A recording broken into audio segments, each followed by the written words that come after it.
పంచకర్ల రంగారావు, కృష్ణా జిల్లా. ఈరోజు కౌలు రైతులకి గుర్తింపు కావాలని చెప్పిన దాంతో మా ఉద్యమం ప్రారంభమైంది. కౌలు రైతులకి 2011 చట్టాన్ని కౌలు రైతు సంఘం అనేక పోరాటాలు చేసి సాధించింది.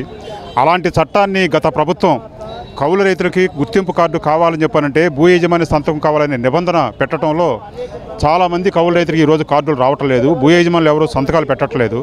దాంతో కౌలు రైతుకి ఈ కార్డు రాకపోవడం వల్ల బ్యాంకు రుణాలు కానీ సబ్సిడీలు కానీ ప్రభుత్వం ఇచ్చే ఏ రకమైన సబ్సిడీ అందట్లేదు. కనీసం ఈ క్రాప్ నమోదు కూడా చేయటం లేదు. ఏదన్నా నష్టం జరిగితే నష్టపరిహారం కూడా కౌలు రైతు రావటం లేదు. కాబట్టి ఆ చట్టాన్ని మార్చాలని చెప్పనేది కౌలు రైతు సంఘంగా డిమాండ్ చేస్తూ ఉన్నాం. దీంతోపాటు ఈరోజు వ్యవసాయంలో కౌలు రైతులే ప్రధాన పాత్ర. అలాంటి కౌలు రైతులకి వాస్తవ సాగుదారులు వాళ్ళకి అన్నదాత సుఖీభావ పథకం కింద 20,000 రూపాయలు ఫస్ట్ వాళ్ళకి ఇవ్వాలి. వాళ్ళకి ఇవ్వకుండా వ్యవసాయం చేయనటువంటి వాళ్ళు ఎక్కడో వ్యాపారాలు ఉద్యోగాలు చేసుకున్నటువంటి ఈ భూ యజమానులు ఉన్నారో వాళ్ళకి అన్నదాత సుఖీభావ పథకం కింద ఇప్పుడు 20,000 రూపాయలు ప్రకటించి వాళ్ళకి ఇస్తున్నారు.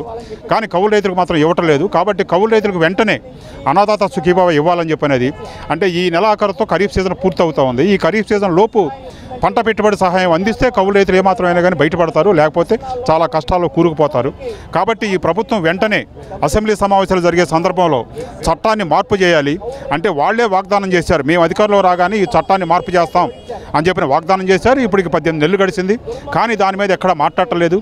అందుకని అసెంబ్లీ సమావేశాలు జరిగే ఈ సందర్భంలో ప్రభుత్వం వెంటనే స్పందించి ఈ కౌలు చట్టాన్ని మార్పు చేసి వాళ్ళు ఇచ్చినటువంటి వాగ్దానాన్ని నిలబెట్టుకోవాలని చెప్పనేది కౌలు రైతు సంఘంగా మేము డిమాండ్ చేస్తాం.